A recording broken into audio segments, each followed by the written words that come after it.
I'm Sol Kumin, and you're watching The Rebound with Coach Matt Doherty. Welcome to The Rebound with Coach Matt Doherty.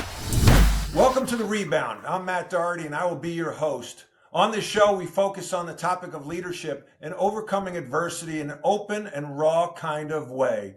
We discuss setbacks and how to rebound from them. With me today is Sol Kumin. He's a successful businessman, thoroughbred racehorse owner, and philanthropist. In 2018, he became the first owner since 1952 to have both the Kentucky Oaks and a Kentucky Derby winner in the same weekend. Co-owner of Justify, winner of the 2018 Triple Crown. Sol was also a great lacrosse player at Johns Hopkins University, where he wore lucky number 13 and played attack in 2 Final Fours. Sol, thanks for being on the show. Tell us what it was like to win the Triple Crown. Oh, man, it was awesome. Well, thanks for having me, first of all, Coach. Good to be here.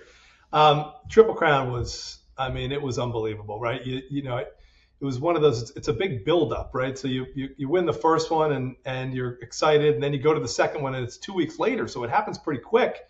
You go back to work for whatever it is, a couple of weeks, and then zip down to Baltimore, and then you win the second one, and you're like, oh man, we got a chance to do this. And then all of a sudden, 3 weeks later in New York, we had a huge crowd, probably 70, 80 of our closest friends, and it was unbelievable. I think I didn't expect it to be an emotional thing, but as you see the horse turning for home, and you're kind of sitting there with your parents and your kids and your friends, it hit me, kind of coming from home. I remember sitting down watching the horse, cross the line, and I got kind of teared up, and, my kids gave me a hug, and I remember hugging my dad and my mom. And, it's one of those moments you'll never forget, and, just feel super lucky to have been a part of it.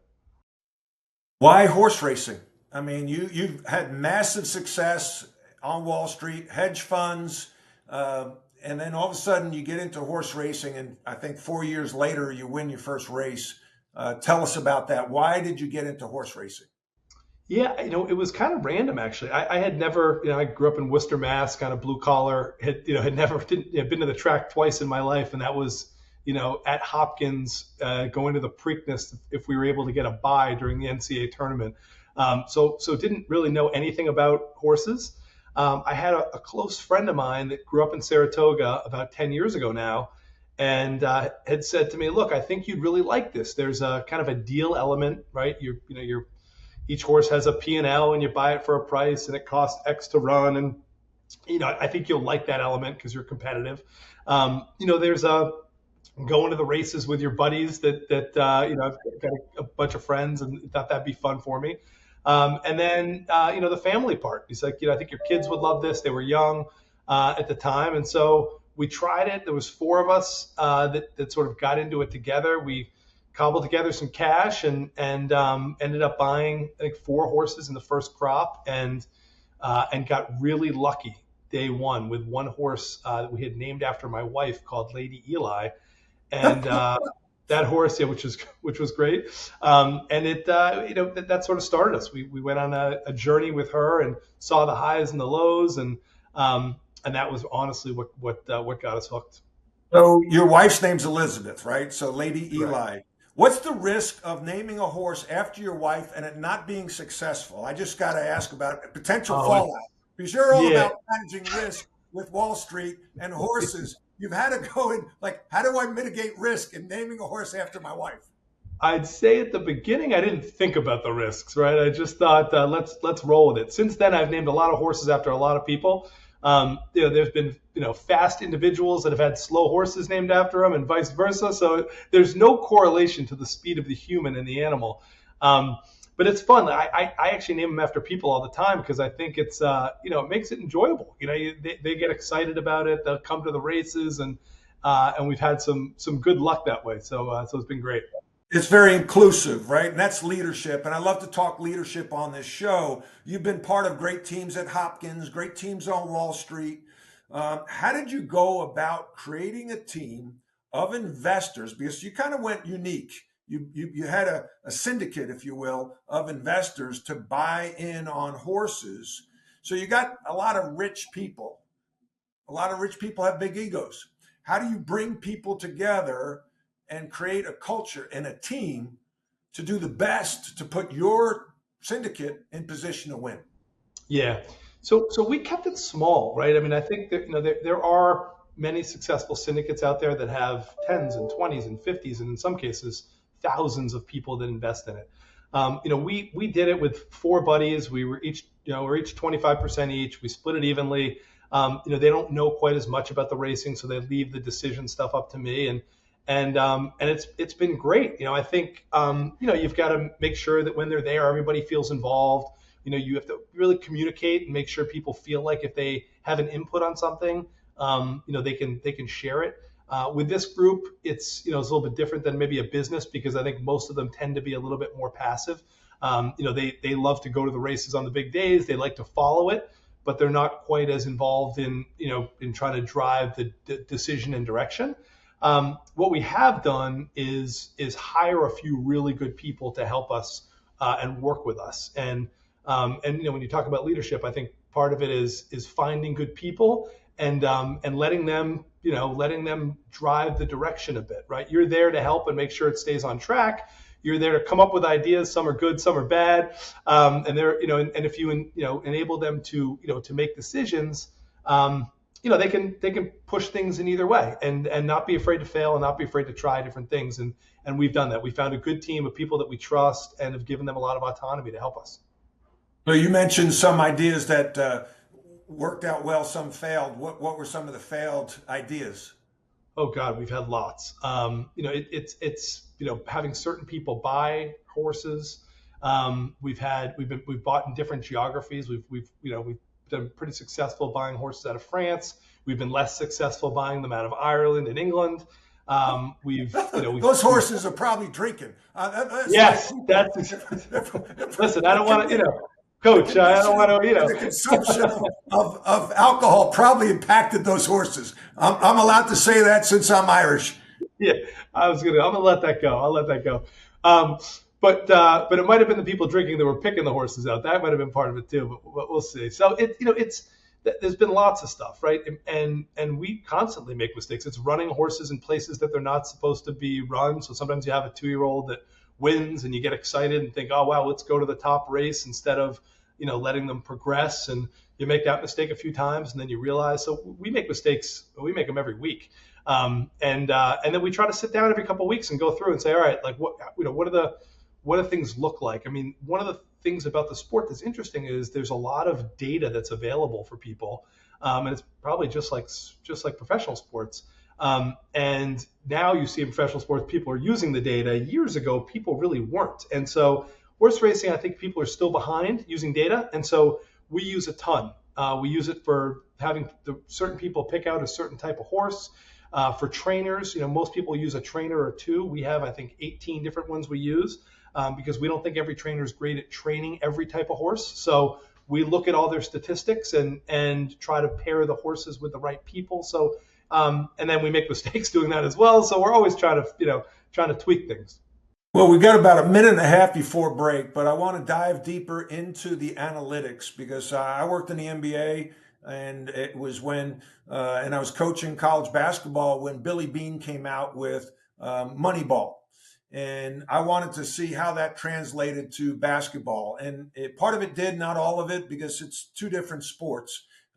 Baseball is really, in my opinion, an individual sport wrapped up as a team game. Basketball is a little bit more of a team game, just the fluid nature of it, kind of like lacrosse. But there's always something you can steal from other sports. What have you taken from the NFL? What have you taken from the NBA and applied it? What have you taken from Wall Street and applied it to horse racing? Yeah, I think it's more from Wall Street, honestly.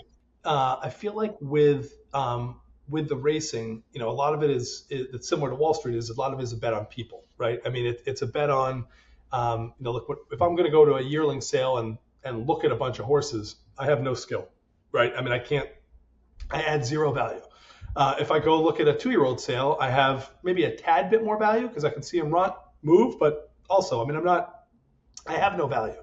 But if we buy horses that are already running on the track, I actually can add some value because One, I can look at their speed scores that they've been running, and there's lots of different things you can look at. And so we have some that we think are better than others, and that's sort of our proprietary way of looking at what's happening in a race.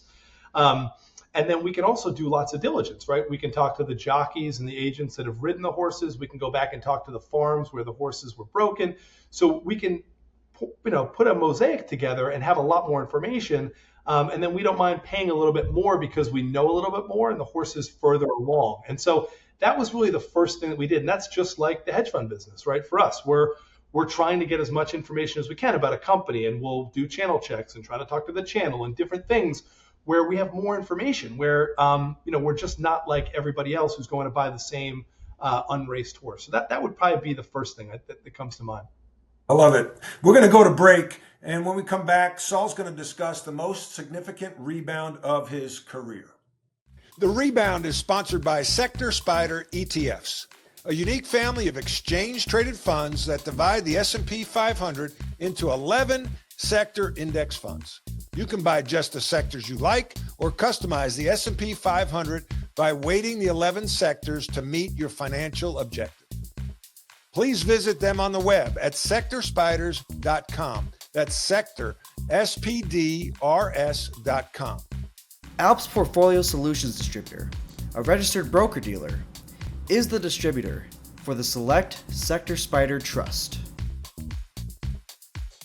Saul, tell us about the rebound moment in your life, maybe the lowest point, personal, professional.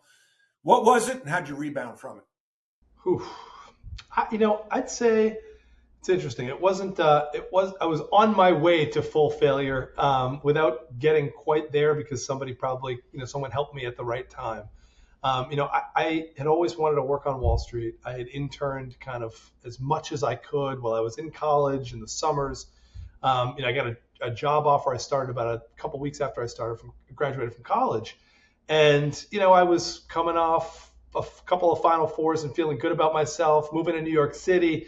And, I started working at this investment bank, and I didn't make that transition to being a professional the way that I needed to. And I was on a path where I don't think I would have ended up where I got to today if it wasn't for my first boss. I had a gentleman named Bob DiConcini, who was sort of my boss's boss, my first job. And he saw the path that I was on, right? He saw me, I was coming to work and doing what I needed to do, but I wasn't going that extra mile. I wasn't staying late. I wasn't the first one in every day.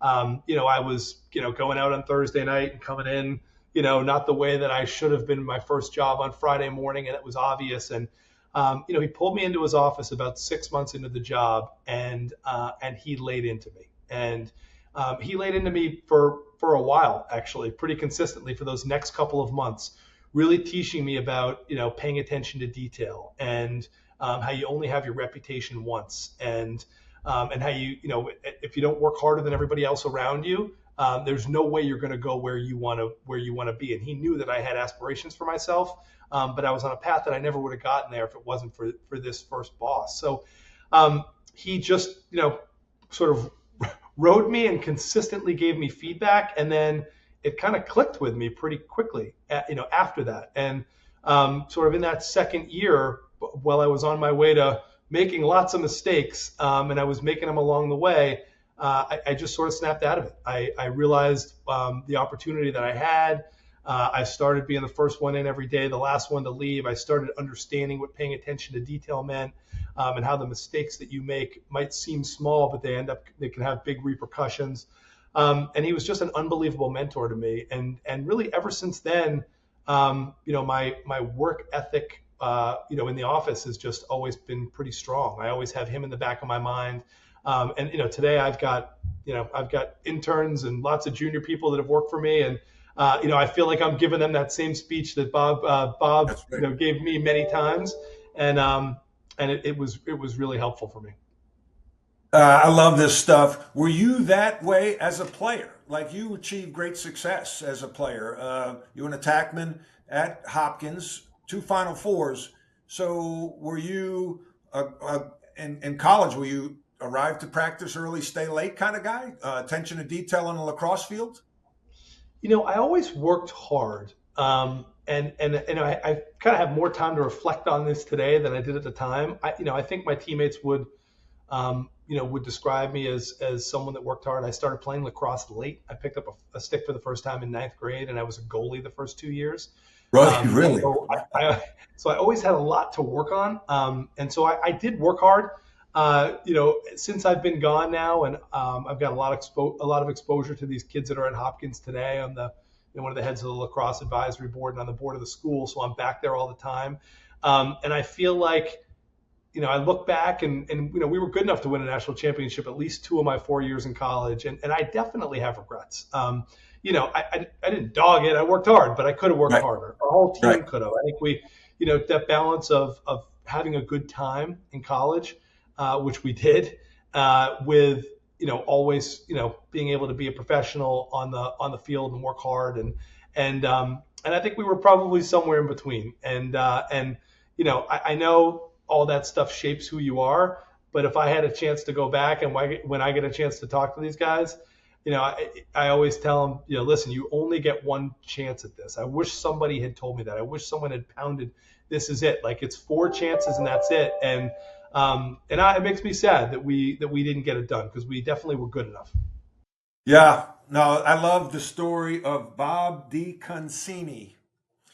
That could have gone a lot of different ways. He could have ignored you and fired you. He could have done a lot of different things. I mean, I talk into companies, giving keynotes about leadership, and we had David Novak, who was the head of Yum Brands. I interviewed him, and he talked about his managers, bosses, leadership positions. He calls them coaches as opposed to bosses. That's a different mindset. And Bob DiConcini coached you. He wasn't a boss. He was a coach. He's a mentor. Talk about that kind of mindset shift maybe in leadership, and if you apply that in your role in business now in the horse racing industry. Yep.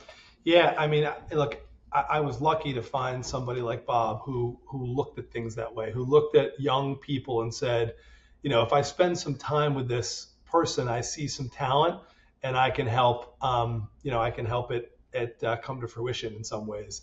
I try to do the same thing as a boss. I try to see the good in people. I try to help people get better. I try to teach them some of the lessons that that are relevant to me. This is kind of a funny story, but we've got a bunch of interns at work, and I took them to dinner Monday night this week in New York City, and so there was 3 people that work on my regular team, and then 3 interns. It was actually, we brought a 4th that doesn't work directly for us, and myself, and we had a nice dinner in New York. And when I got back to my hotel room that night, I had some nice emails from the current people that work for me. Right, hey, thanks for taking the time to have dinner, and it was awesome. I really am excited about the interns, and then I had no emails from the interns. And so I got to the office the next day, and they were there, which was great. And I said, hey, you 3, can you pop into my office? I said, look, this is week 1 of your internship. This is great. Like, you guys are doing great. But I woke up today, I didn't have a single email from any of you. I said, I'm in New York 1 night a week, and I spent my dinner with you, right? And we talked about your careers, and we talked about the summer, and nobody could spend 2 minutes to send me a note to say, hey, thanks for your time. I really appreciate you taking me out to dinner. I said that can't happen again, right? And and I talked to them about some of the things that I expected from this summer, and taking advantage of your opportunities, and making sure you thank people, and don't sit here at the end of the summer and say, wow, these few people I really like what they do and are super interesting, but I wasn't aggressive enough to go talk to them about what they do in the summer. So that resonated with them, because I got a bunch of texts and emails afterwards saying thank you for that, and I'm sorry I didn't write an email. But it's back in the day, I probably wouldn't have been mature enough. It would have bothered me they didn't send the email, and I just would have let it go. Right. Now I've done this before. I said, look, we're going to talk about it right now, and we're going to fix it. Now you guys have 7 weeks left this summer, and we're going to see a change. And I think it resonated well. So that's in some ways leadership, I guess. It is leadership. That's coaching. The thing is real-time accountability. One, we could have core values, we could have mission statements, we could have behaviors to expect, but are you going to hold people accountable, especially in real time? So you as a lacrosse player, you go down the field, you take a bad shot, your coach probably blows the whistle and says, Kumin, sit on the sides or come here. And he corrects the behavior in real time. And you have to allow yourself to be coached. And I think that how you coach them is critical. You give them expectations, set clear expectations. This is what success looks like. This is what we expect here. And then hold them accountable. That's leadership, 100%. We have about a minute and a half. One question that I wanted to ask you, how do you evaluate talent in lacrosse, in business? You talked about evaluating talent on the horse track with numbers, with data. Tell me about the relationship you have with the horse. Like, you talked about Justified, watching Justified, and when you saw Justified, I think you were on a skiing trip in Montana, and you saw that and said that horse is a freak. Like, that's like Michael Jordan. That's like LeBron James. We need to get involved with that. What kind of relationship, because horses are pretty intuitive animals, right? What kind of relationship you develop with these animals? I mean, with the ones that you've had from the beginning and the ones that are living closer to you and the ones that you have for a while and that are good, I mean, they're like kids, right? I mean, they're the Lady Eli's of the world. And we've got a horse today called Fluffy Socks that we raced the dad, we raced the mom, we had the baby, and she's run for us this is her 4th year, and she's won numerous stakes. I mean, when we're in Saratoga in the summer, we'll go see her every night, with my kids. We'll bring her mints and hang out with her. I mean, that horse, I could pick her out of a lineup of 100 horses. I mean, I know her like I love her. Sometimes it's hard to build relationships. A horse like Justify had run once. We saw the horse run. We were like, holy smokes, we got to try to figure out how to find our way into this horse. We were able to do it. And then he always lived in California and I lived here. So, that relationship was, I mean, I've been in some amazing winter circles with him, but I don't, it's not the same. So, it's different, right? Sometimes you have them for a year or two. Sometimes you have them for 5 or 6 years. Sometimes you've bred them. Sometimes you bought them as a baby. So it just depends. So what question didn't I ask that I should have? Oh man, that's a hard one. And I think you covered a lot of it. I think I feel super lucky that that I've been able to do some things outside of work that I've been able to get some joy from. The horse racing, some of the stuff with lacrosse. We partnered. We bought an NLL team last year and lost in the championship this year, the Albany Firewolves, in our 2nd year. So there's been some, that kind of stuff, being able to do it with, with your family on, kind of to your side. That's different than just kind of going to work and grinding every day. Has been really rewarding, and I feel super lucky to be able to do it. Well, Sol, thank you for joining us today and sharing your rebound story. Leadership is a learned behavior. We all lead in some way, shape, or form. We all deal with adversity, and when you do, I challenge you to rebound. I challenge you to learn and grow. If you'd like to contact me, you can reach me at dohertycoaching.com. That's DOHERTY.com. Thanks for tuning in.